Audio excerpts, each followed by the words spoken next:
Hey guys, it's me Nydu and welcome back to another episode of Nydu Vibes. It's the end of the week, tomorrow is Monday and most of you are going back to work or school. Anyway, if you ask me, why are you so mean? Why are you laughing at us? I don't care. I work from home. I'm enjoying it. Anyway, about today's story. So you guys know how alcohol affects your body, right? It gives you high for a few hours, with your friends and having fun and all that. And it also helps some people forget their worries for a few hours. Hence, it will eventually lead to alcoholism among this group of people. And alcohol, when you have enough, it can help you make the dumbest decisions you will ever make in your life. It's so dumb that you will regret it the next day while you are nursing the massive pounding in your head.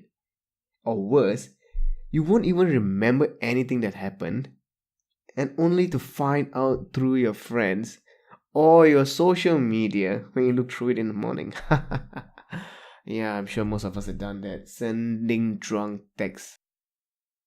Anyway, speaking of such bad alcohol-infused decisions, let me take you back 5 years to Siem Reap, Cambodia.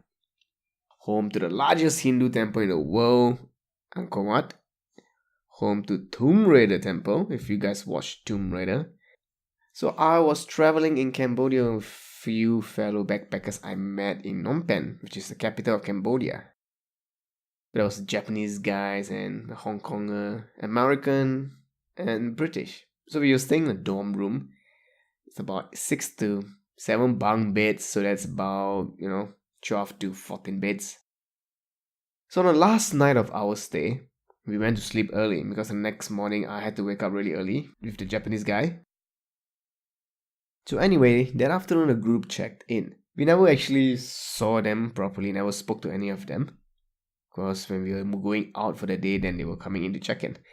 And on that night, that group came back into the room at about 2 in the morning. Very, very, very intoxicated.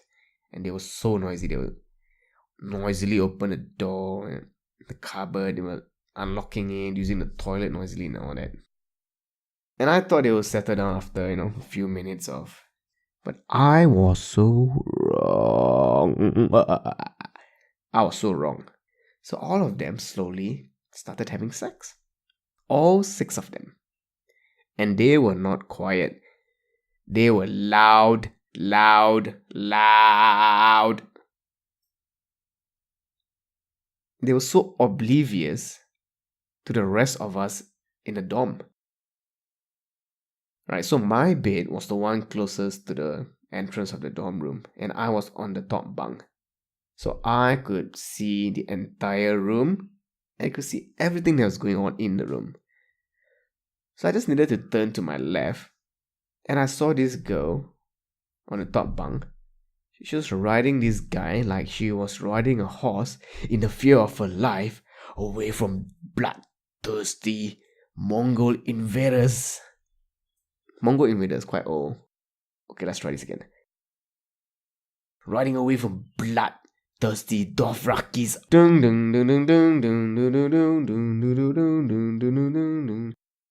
Anyway, and while she was riding him, the metal bed frame was banging against the wall. Ba ba ba ba ba ba ba. It was like that the whole time. Bed against wall, guys and girls mourning. And one of my friends shouted at the group, "Hey, have some decency, go and do it somewhere else." But to no avail. So my Japanese friend, he went out and came back after a few minutes. He was wearing a cap and some jacket he found somewhere, I don't know where he found it from. And he started faking a fake Cambodian accent, pretending to be a local working in a hostel. And he was like, "What is going on? I called police, what are you doing? I called the police." And then the orgy stopped, so they all stopped having sex. And my friend thought his mission was a success, so he went back out.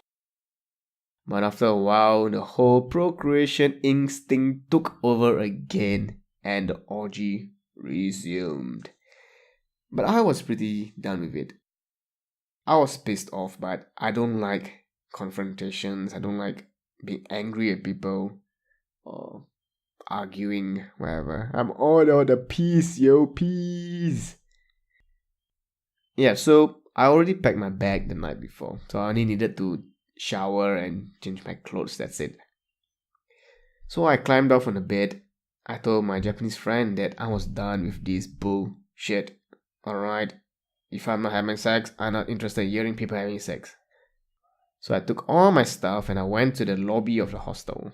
And my friend, he joined me soon after. And we slept there for about 2 or 3 hours, I think. And we took a 6 a.m. bus. I'm so glad that I checked out that morning. Can you imagine looking at a group of people the next day? They will all be sobered up and have no recollection of the night's events. And they would have been the nicest people you have ever met. Who knows? But they have already made an impression on you, the bell ends who kept the hostel up all night. Oh yeah, so I said bell ends, so you should know where they were from. So one of my friends actually stayed behind for 1 or 2 more days, and she said that it was quite awkward with them. Anyway, things like this happens in backpackers hostels, but mostly in the toilets or private rooms. Never heard about orgies in the dorm. I guess I'm one of the unlucky few to have first-hand experience of it from a spectator point of view. Yeah, good times, good times. Thank you for listening to this disgusting story. I'm truly grateful for all my viewers and subscribers. Thank you so very much for your continuous support. I'm very blessed. I feel very blessed. And yeah, I'll be back next week with another story to rock your world. Until then, take care, everybody. Have a great week ahead, alright? Spread some love to everyone. Take care and goodbye.